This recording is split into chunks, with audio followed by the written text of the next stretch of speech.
Hoy hablaremos de la NIA 315, Norma Internacional de Auditoría. Esta NIA es aplicable a las auditorías de estados financieros correspondientes a periodos iniciados a partir del 15 de diciembre de 2009.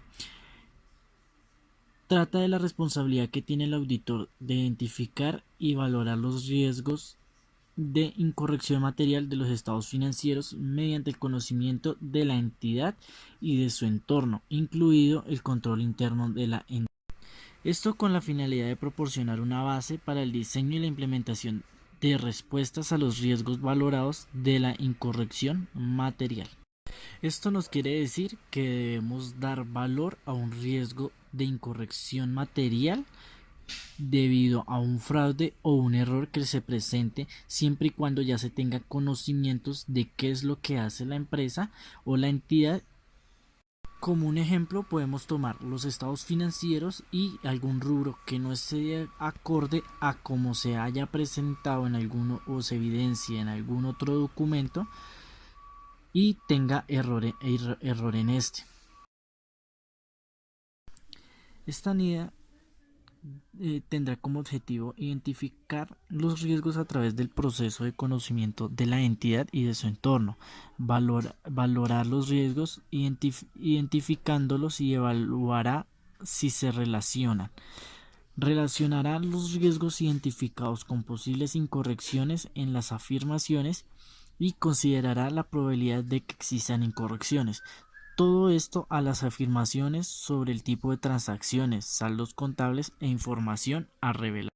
incluido el control interno, con la finalidad de proporcionar una base para el diseño y la implementación de respuestas, los riesgos valorados de incorrección material. En cuanto al alcance, nos habla sobre que el auditor deberá obtener un entendimiento de la naturaleza de la entidad. Se refiere a todas las operaciones de la entidad, su propiedad y gobierno, los tipos de inversión que está haciendo y qué planea hacer. Todo esto con el fin de poder tener tener sus hallazgos y de sus posibles errores. Para poder entender esta NIA debemos tener en cuenta los siguientes términos. Debemos tener muy bien qué es lo que nos quiere decir con esto, como son las afirmaciones, que son las manifestaciones de la dirección explícitas o no que estén incluidas en los estados financieros y tiendan en cuenta por el auditor a considerar los tipos de incorrección que pueden existir.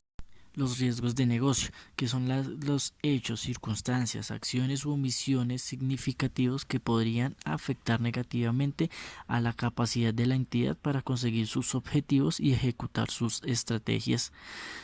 del establecimiento o sus objetivos y estrategias inadecuadas.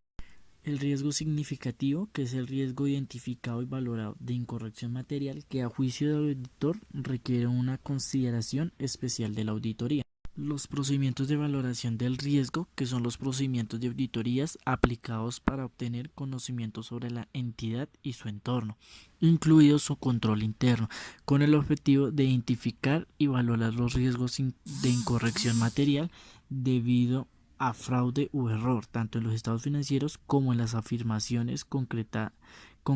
contenidas en esto. En cuanto al procedimiento de valoración del riesgo y actividades relacionadas, estas se verán con el fin de disponer de una base para identificar y valorar los riesgos de incorrección material de los estados financieros y en las afirmaciones. Esto no quiere decir que nos vaya a dar una valoración del riesgo por sí solo no proporcionan las evidencias de auditoría suficientes y adecuadas en las que hay que basar la opinión de auditoría o en la que vamos a dar nuestra opinión sobre esos hallazgos o sobre lo que hayamos encontrado. Los procedimientos de valoración deben incluir las siguientes cosas, que son la indagación ante las direcciones y personas de la entidad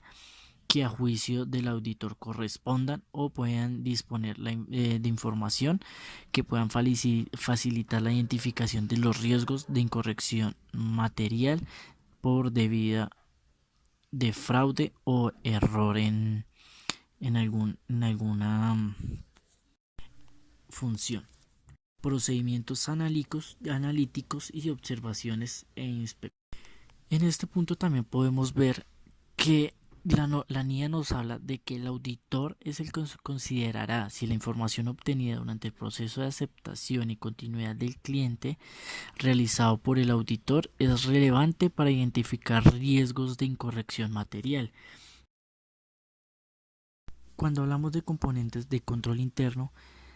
es un anexo que trae esta NIA y es la que proporciona las explicaciones más detalladas sobre los componentes del control interno, tal y como se establece en la medida que tiene relación con una auditoría de estados financieros. Podemos ver aquí que nos da a dar a conocer que uno de los componentes son o los componentes que tenemos son el proceso de valoración del riesgo por la entidad, el sistema de información, incluidos los procesos de negociación relacionados relevantes para la información financiera y la comunicación, actividades de control relevantes para la auditoría y seguimientos de los controles. Y así tenemos también como lo que es la autorización, la revisión de actuación, procesos de la información y controles físicos, entre otros. Por último tenemos la valoración de riesgo, en la cual tratamos que el auditor identificará y valorará los riesgos de incorrección material en los estados financieros y las afirmaciones sobre tipos de transacciones, saldos contables e información a revelar que le proporcionan una base para el diseño y la realización de los procedimientos de auditoría posteriores, en donde la empresa nos tendrá o nosotros debemos tener a la mano lo que son la documentación, decisiones significativas tomadas, elementos claves de la entidad y su entorno, riesgos de incorrección material de los estados financieros, el riesgo. Este riesgo puede variar a medida que se tiene la información adicional y los riesgos identificados y